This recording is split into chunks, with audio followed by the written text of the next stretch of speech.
خوست ځاځي میدان کې د طالبانو او پاکستان ترمنځ د جنگ په اړه پوره جزئیات او تحلیل را سره په ویډیو کې وڅارئ او د نورو موضوعاتو لپاره چینل در سره سبسکرایب کړئ.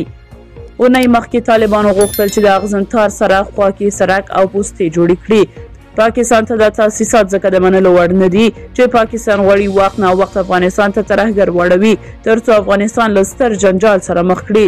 کله چې طالبانو پوستې جوړولې پاکستاني ځواکونو پرې ډزې وکړې چې د پاکستان په یادو ډزو کې یو طالب د شهادت خبر ورکړل شو.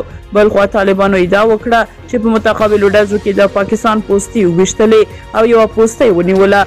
جنگ د کم وخت لپاره قرار شو خو چې کله په بل سبا بیا طالبانو غوښتل نیمګړی کار بشپړ کړي نو بیا جنگ شروع شو او همدې ورځ هم د بل طالب د شهادت خبر ورکړل شو او طالبانو هم وویل چې موږ ګڼ شمېر پاکستاني فوجیان وژلي دي.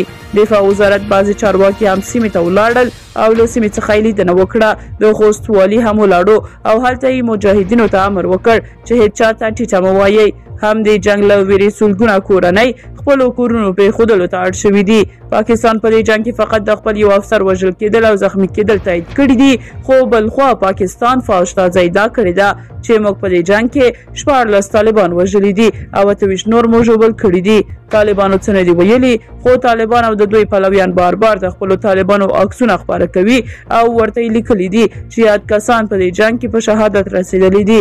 بلخوا طالبانو له خوا څخه د 2 کسانو عکسونه نشر شوي دي چې طالبان وایي چې یاد کسان د پاکستان جاسوسان وو او موږ په سیمه کې په داسې حال کې ونیول چې پاکستان لپاره جاسوسي ترسره کوله. له سیمې څخه راپورونه وایي چې لا هم په سیمه کې خال ډزې روانې دي او د لا سخت جنگ امکان شتون لري. که څه هم د فوج په اړه پاکستاني رسنیو د طالبانو د مرګ خبرونه ورکړي دي خو لا هم طالبانو په رسمي ډول د دې جنگ په اړه هیڅ کوم خبر نه دی ورکړی.